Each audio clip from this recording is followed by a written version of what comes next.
கிராமத்து ஹீரோவுக்கும் பணக்கார வில்லனுக்குமான ஈகோ மோதலே இட்லி கடை பட ஒன்லைன். மதுரையில் சின்னதாக ஒரு இட்லி கடையை நடத்தி கொண்டிருக்கும் பெரியவர் ராஜ்கிரண், அவரது மகன் தனுஷ். சிறிய வருமானம், சொந்த ஊரிலேயே நிம்மதியான வாழ்வை நிறைவு என நினைக்கும் மனம் ராஜ்கிரனுக்கு. நிறைய பணம், கார், பங்களா என்ற பெரிய கனவுகள் தனுஷுக்கு. சொந்த ஊர், தாய் தந்தையை பிரிந்து பேங்காக் சென்று சத்யராஜ் நிறுவனத்தில் வேலைக்கு சேர்கிறார். அவரது மகள் ஷாலினி பாண்டே தனுஷை காதலிக்க திருமண வேலைகள் பரபரப்பாக நடக்கிறது. எதிர்பாரா விதமாக தனுஷ் பெற்றோர்களை இழந்து விடுகிறார். இறுதி காரியங்கள் செய்ய மதுரை வரும் தனுஷ் பெற்றோரின் ஆசையை நிறைவேற்றவும் ஊர் மக்களின் பிணைப்பை பெறவும் தன் அப்பாவின் இட்லி கடையை மீண்டும் திறக்கிறார். திருமணம் நின்றால் அவமானம் ஆகிவிடும் என சத்யராஜும், தன் கடைக்கு போட்டியாகும் என சமுத்திரக்கனியும் பெற்றோரை தவிக்க விட்டு சென்றார் தனுஷ் என நித்யா மேனன் கோபமாக இருக்கிறார். சத்யராஜின் மகனாக அருண் விஜய் நடித்திருக்கிறார். இவை தாண்டி அருண் விஜய் தனுஷ் இடையே உரசல் ஏற்பட அது பகையாக மாறுகிறது. தனுஷ் நினைத்தபடி இட்லி கடையும் ஊர் மக்களும் அவர் வசம் ஆகிறதா, நித்யா மேனன் கோபம் தீர்ந்ததா, அருண் விஜய் பகை முடிந்ததா என்பதெல்லாம் தான் இட்லி கடையின் மீதி கதை. அன்பால் வளர்க்கப்பட்ட மகனும் வசதியாய் வளர்ந்து அடம்பிடிக்கும் மகனுக்குமான மோதலை மையமாக வைத்து கதையை எழுதியிருக்கிறார் தனுஷ்.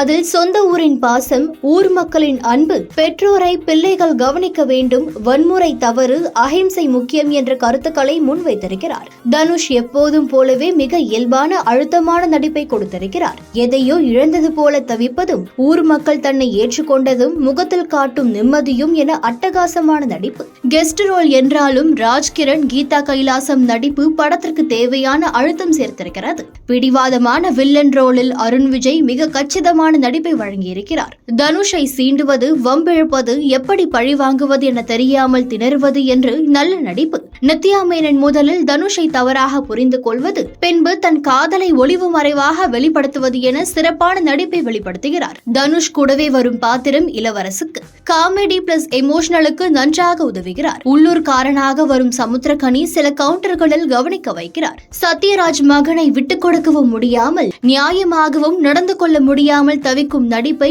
அழகாக கொடுத்திருக்கிறார். ஜிவி பிரகாஷ் பாடல்களில் எஞ்சாமி தந்தானே, எத்தனை சாமி, குலசாமி போன்ற பாடல்கள் ரசிக்க வைக்கிறது. சில எமோஷன் காட்சிகளில் பின்னணி இசை கூடுதல் பலம் சேர்க்கிறது. கிரண் கௌஷிக் ஒளிப்பதிவு ஊரின் மண்மணத்தை அப்படியே திரையில் கடத்தி இருக்கிறது. இப்படத்தின் குறைகள் என பார்த்தால், படத்தின் மைய பிரச்சனை அருண் விஜய் தனுஷ் இடையேயான ஈகோ என்ற இடத்திற்கு வர திரைக்கதை நெடுநேரம் எடுத்துக்கொள்கிறது. அதைத்தான் சொல்ல வருகிறார்கள் என்றால் இன்னும் கொஞ்சம் தெளிவாக அதை நோக்கி திரைக்கதை இருந்திருக்கலாம். மேலும் ஒரு உணர்வு பூர்வமான படத்தில் எல்லாவற்றையும் வசனத்தை வைத்தே பார்வையாளர்களுக்கு கடத்துவது, அஹிம்சை, குலதெய்வம் போன்றவற்றை ராஜ்கிரண் விளக்குவது போல படம் நெடுக பல விஷயங்களை விளக்கிக் கொண்டே இருக்கிறார்கள். அவற்றை கொஞ்சம் காட்சிகளாக மாற்றியிருக்கலாம். மொத்தத்தில் கருத்து கொஞ்சம் குறைவாக, திரைக்கதை சற்று தெளிவாக இருந்திருந்தால் இட்லி கடை இன்னும் பிரம்மாண்ட வரவேற்பு பெற்றிருக்கும். ஆனாலும் ஒரு இதமான படமாக ஈர்க்கவே செய்கிறது.